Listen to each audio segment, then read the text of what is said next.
તેઓએ મને કહ્યું, ચાલો આપણે ભગવાનના ઘરે જઈએ.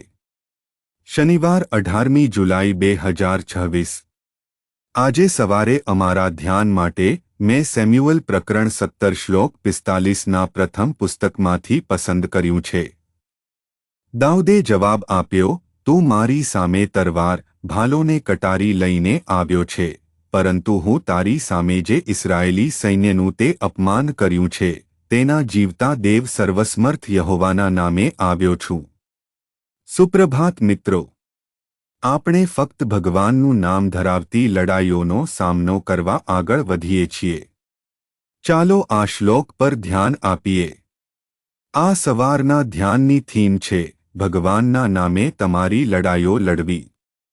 ફલિસ્તીઓ શાઉલની સેના સામે આવી ગયા હોવાથી દરરોજ સવારે અને સાંજે ગોલિયાત શાઉલની સેનામાંથી કોઈને પણ તેની સાથે લડવા માટે પડકારવા આગળ આવતા. તેમના કદ તરફ જોતા, યુદ્ધમાં તેમની કુશળતાને જોતા દરેક જણ તેમનાથી ડરતા હતા. પણ ઇલાહની ખીણમાં દરરોજ 40 દિવસ સુધી ગોલિયાથે ઈશ્વરના લોકોને પડકાર ફેંક્યો. પરંતુ દાઉદે આ સાંભળ્યું ત્યારે તે ત્યાં ગયો અને તે આ વિશાળની સામે ઊભો રહ્યો.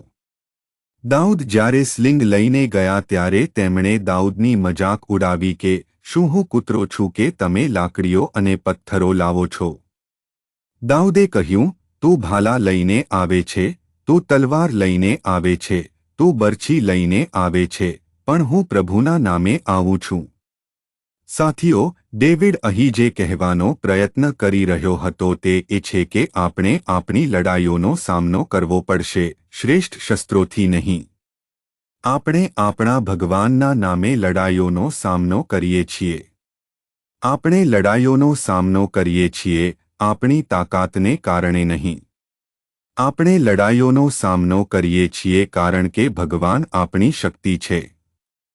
આપણે લડાઈઓનો સામનો કરીએ છીએ એટલા માટે નહીં કે આપણી પાસે જે શસ્ત્રોનો સામનો કરી રહ્યા છે તેનો સામનો કરવા માટે અમારી પાસે સૌથી મોટું હથિયાર છે.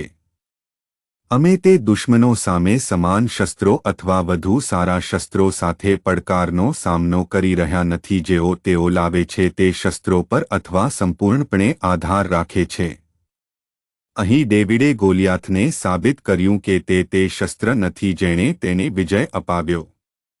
તે દુશ્મનનું શસ્ત્ર કે શક્તિ નથી. પ્રભુની શક્તિ, પ્રભુનું નામ અને પ્રભુમાં વિશ્વાસ જે દેવ પર વિશ્વાસ રાખનારાઓને વિજય અપાવશે.